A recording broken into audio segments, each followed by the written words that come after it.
Now, let me tell you what just happened recently and give you some clean numbers and help you to understand what professional capital just did.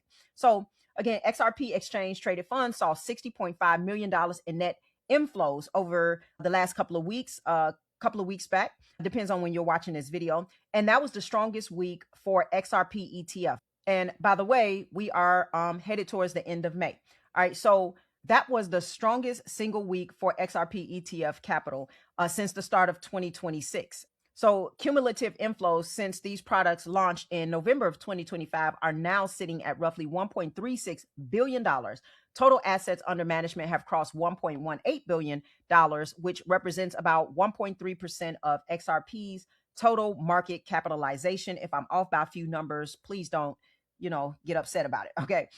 But for anyone watching who is newer to understanding about digital assets, let me explain what an ETF is, because the term gets thrown around and I don't know if you understand it, but I want to respect that maybe you don't, right? So an exchange traded fund is a financial product that lets investors buy a single share that represents exposure to an underlying asset like a stock, a bond, gold, or in this case, XRP.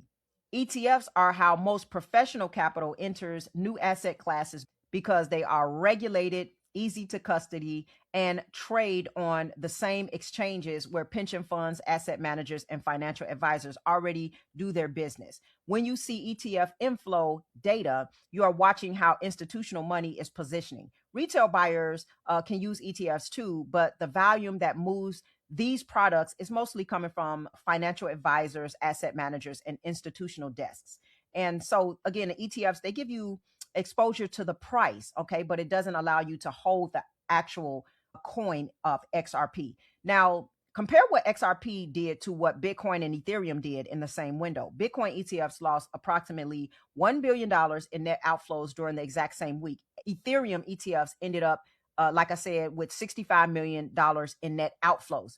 So these are three major digital assets that sat side by side in the same macro conditions with the same investor base watching, and only XRP attracted positive net outflows. Now, the price movement matched the flow, okay, because in that time frame, XRP did gain 11% in a single trading day during this same period, briefly touching $1.50.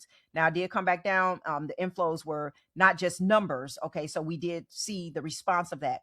And so they did translate directly into some real buying pressure that lifted the asset up a little bit. Now, I don't like when it goes up, honestly, at this point, because I just want to keep accumulating as long as I can, right?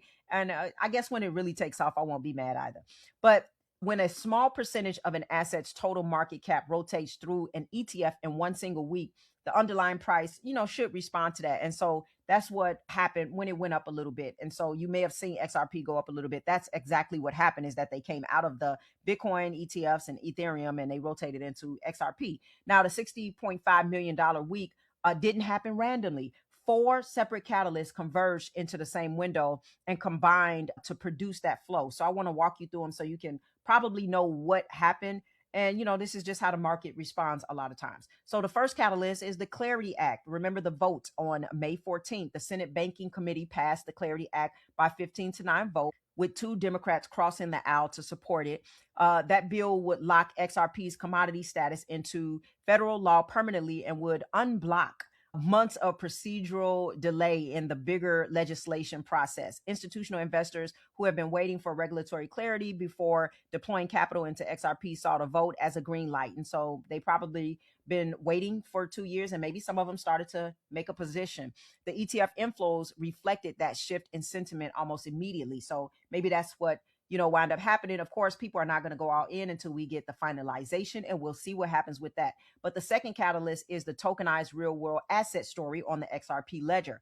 Tokenized assets settling on XRPL have crossed $3 billion in total value, which puts XRPL among the leading non-Ethereum blockchains for institutional tokenization. When professional capital sees that volume of real-world asset activity on a network, they recognize that XRP is not just a speculative bet. It is the underlying utility token for an institutional-grade settlement network that real institutions are actively using. The third catalyst is the broader infrastructure story that has been building all year. the JP Morgan and MasterCard tokenized treasury settlement, the Ripple acquisition G Treasury, the Standard Chartered and Neuberger Berman credit facility, the Ripple national banking charter from the OCC. Every single one of those milestones build the foundation under XRP, and professional capital tracks that foundation very closely. So the ETF inflows are the visible measurement of that institutional confidence accumulating in real time. The fourth catalyst is the macro environment. The Federal Reserve is signaling rate cuts even as inflation runs above target, which means professional capital is actively looking for assets that can hold value while the dollar is being structurally devalued. XRP fits that profile because it is neutral, scarce, and tied to real institutional adoption that compounds across cycles.